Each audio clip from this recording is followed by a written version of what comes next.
ஆக்டரான அஜித்குமார் அவர்கள் விஜய் அவர்களுக்கு பார்த்தா டிவிக்கோட கட்சித் தலைவர் இருக்கிற விஜய் அவர்களுக்கு பார்த்தா சப்போர்ட்டிவாக பேசிக்கிட்டு இருக்காங்க.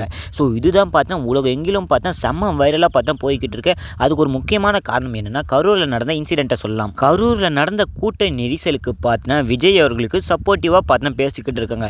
அதுக்கு ஒரு முக்கியமான காரணம் இந்த கூட்ட நெரிசல் சம்பவத்துக்கு ஒரு தனி மனித நபரை மட்டும் காரணம் சொல்லக்கூடாது. இதுக்கு ஒரு முக்கியமான காரணம் நம்ம எல்லாரும் தான் சொல்லலாம்னு பார்த்தா இந்த மாதிரி ஒரு பேச்சு தொடங்கி நிறைய அந்த இன்டர்வியூவில் பார்த்தா நிறைய பேசியிருக்காங்க. ஸோ அது எல்லாத்தையும் நான் உங்களுக்காக ஷேர் பண்ண போகிறேன். நம்ம சேனல் நீங்கள் புதுசாக இருந்தாலும் சரி, சப்ஸ்கிரைப் பண்ணாமல் பார்க்குறதா இருந்தாலும் சரி, மறக்காமல் சப்ஸ்கிரைப் பண்ணி வச்சுட்டு வீடியோக்கு லைக் கொடுத்து உங்கள் ஃப்ரெண்ட்ஸோட ஷேர் பண்ணி விட்டுருங்க. வீடியோக்குள்ளே போகலாமா? இந்த ஒரு இன்டர்வியூவில் அஜித்குமார் அவர்கள் என்னெல்லாம் பேசியிருப்பாங்கன்னு உங்களுக்கு தெரியுமா?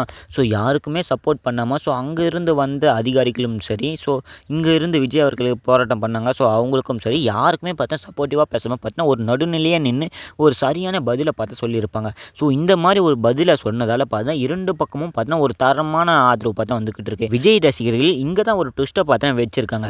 அதாவது பார்த்தா அஜித் அவர்கள் பார்த்தா நடுநிலையாக பேசுனதை வச்சு பார்த்தீங்கன்னா விஜய் அவர்களுக்கு சப்போர்ட் பண்ணுறாங்கன்னு பார்த்தா இதையும் பார்த்தா பாலிடிக்ஸாக பார்த்தா மாற்ற வராங்க. இதுக்கு பதில் சொல்கிற மாதிரி பார்த்தா தாவேக்காவோட மதுரை தெற்கு தொகுதி ஐடி லிங்க் சமூக வலைதளத்தில் பார்த்தா என்ன சொல்லியிருக்காங்கன்னா, அதாவது பார்த்தீங்கன்னா அஜித்குமார் அரசியல் பேசாமல் இருக்கும்போதே அவங்களை வச்சு பார்த்தீங்கன்னா ஸோ நீங்கள் அரசியல்வாதி பார்த்தா நிறைய பேர் சப்போர்ட் பண்ணிக்கிட்டு வரீங்க.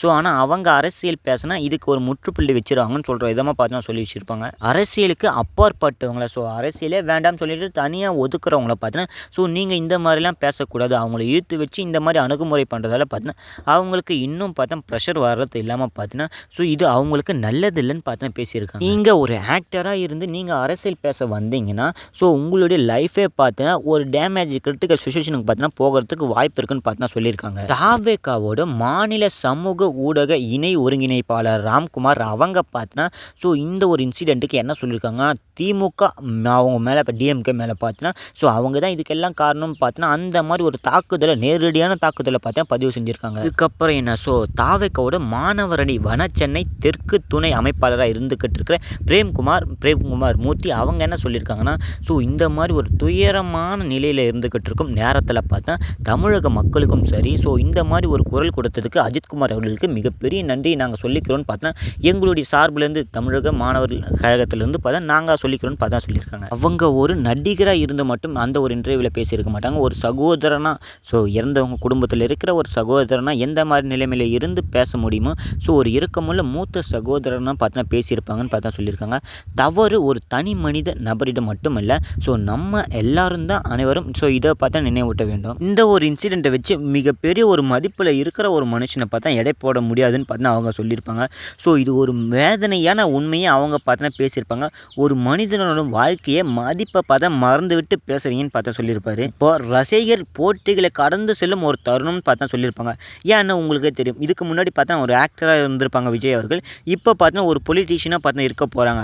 ஸோ அதுக்கு நம்ம ரசிகர்களையும் தாண்டி அவர்கள் தொண்டர்கள் என சொல்லணும் ஒரு தருணம் வந்துடுச்சுன்னு சொன்னாங்க. அவங்க சொன்னதுலேயே ரொம்பவும் முக்கியமான ஒரு விஷயம் என்னென்னா ஸோ ஒரு ரசிகராக இருக்கிறதுக்கு முன்னாடி பார்த்தா நீங்கள் எப்படிலாம் இருக்கணும்னு தெரியுமா, ஒழுக்கம் இருக்கணும், பொறுப்புகள் நிறையவே இருக்குது. ஸோ அது எல்லாமே நம்ம கடைப்பிடிக்கணும். அது மட்டும் இல்லாமல் ரசிகர்கள் சொல்லி வரக்கூடாதுன்னு பார்த்தா சொல்லியிருப்பாங்க. மனித நேயமும் பாதுகாப்பும் எப்பவுமே நமக்கு பார்த்தா முக்கியம். ஒரு மனுஷனுக்கும் பார்த்தா அவனுடைய பாதுகாப்பு என்பது ரொம்பவும் முக்கியமான விஷயம். அதை நாங்கள் இனிமேல் உறுதி செய்வோம்னு பார்த்தா சொல்லியிருக்காங்க. நான் சொன்ன விஷயங்கள் எல்லாருமே பார்த்தா தமிழகத்தில் இருக்கிற மாணவர் அணியினர் பார்த்தா அவங்க செய்தியாக பார்த்தா வெளியிட்டு இருப்பாங்க.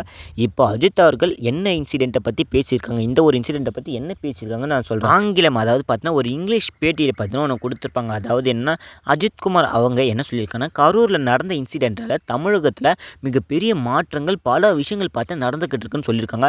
ஸோ இந்த ஒரு பொறுப்பு பார்த்தா இது தனிநபரை மட்டுமல்ல ஸோ இது எல்லாருக்கும் பார்த்தா சம்மந்தம்னு பார்த்தா சொல்லியிருக்காங்க. இது எல்லாருக்குமே பார்த்தா ஒரு பங்கு இருக்குன்னு சொல்லியிருக்காங்க. முக்கியமாக பார்த்தா இது ஊடகங்களுக்கும் பார்த்தா ஒரு பங்கு இருக்கிறதாகவும் சொல்லியிருக்காங்க. ஒரு சமூக கூட்டத்தை கூட்டி காட்டுவதில் பார்த்தா நம்மளுடைய தமிழகத்தில் பார்த்தா பெரிய ஈடுபாடு ஒன்று காட்டிக்கிட்டு இருக்காங்க. ஸோ இது அனைத்துக்குமே பார்த்தீங்கன்னா ஒரு முடிவு வர வேண்டும். கிரிக்கெட் மேட்ச் நடக்குது. ஸோ அங்கே கூட்டம் எக்கச்சக்கமான கூட்டம் பார்த்தீங்கன்னா வருது. ஸோ அங்கே இடத்துலலாம் இந்த மாதிரி ஒரு இன்சிடென்ட் நடக்கலையே, இது மட்டும் ஏன் இங்கே நடந்திருக்கு? இதே மாதிரி தியேட்டர்களில் மட்டும் நடக்குதா? பிரபலங்கள் திரைக்கலைஞர்கள் மட்டும் இல்லை, ஏன் இவங்களுக்கு மட்டும் இந்த மாதிரிலாம் நடக்குது? ஒட்டுமொத்த திரை உலகத்தையும் இது மோசமாக சித்தரிக்கிறதுன்னு பார்த்தா சொல்லியிருக்காங்க. அப்புறம் என்னென்னா எங்களுக்கு பார்த்தீங்கன்னா உங்களுடைய அன்பு தேவை தான். ஸோ அதுக்கு நாங்கள் பார்த்தா ரொம்பவும் கஷ்டப்பட்டு உழைக்கணும். ஸோ குடும்பத்தை விட்டு பிரிந்து நீண்ட நேரம் பார்த்தா நாங்கள் படப்பிடிப்பில் பார்த்தா ரொம்பவும் இன்ட்ரெஸ்ட்டாக பார்த்தா பார்த்தீங்கன்னா இருந்துக்கிட்டு இருக்கும். படம் நடிக்கும்போது பார்த்தீங்கன்னா மன அழுத்தம் ஏற்படுது. ஸோ அதுக்கப்புறம் நான் தூக்கமின்மைகள் இந்த மாதிரி பல பிரச்சனைகள் இருந்தும் ஸோ நாங்கள் ஏன் இது அனைத்தையும் பார்த்தா பண்ணிக்கிட்டு இருக்கோம் மக்களோட அன்புக்கு தான். ஆனால் மக்கள் அன்பை காட்டுறதுக்கு பார்த்தா பல வழிகள் பார்த்தா இருந்துக்கிட்டு இருக்கு. அதெல்லாம் விட்டுட்டு இந்த மாதிரி வழியிலேயே அன்பை காட்டுறாங்க. ஒரு பெரிய ஸ்டாராக இருந்தால் அவங்க நடித்து ரிலீஸ் ஆக போகிற படத்தை ஏன் முதல் நாள் முதல் காட்சியை பார்த்தா அந்த மாதிரி பார்க்குறாங்க. அந்த ஒரு கலாச்சாரத்தை பார்த்தா ஊக்குவிக்கவே கூடாது. நார்மலாக ஒரு ஆக்டரோட படம் வந்து தான் நார்மலாக பார்த்தா சிம்பிளாக போய் பார்த்துட்டு வரணும். ஸோ அவங்கள ஊக்குவிக்கிற விதமாக பார்த்தா பல விஷயங்களை பண்ணுறதால இந்த மாதிரி இன்சிடென்ட் நடக்கிறதுக்கு வாய்ப்பாக இருக்குன்னு பார்த்து சொல்லியிருக்காங்க. இந்த ஒரு வீடியோ பிடிச்சா லைக்கை கொடுத்துட்டு ஷேர் பண்ணிட்டு சப்ஸ்கிரைப் பண்ணுங்கள்.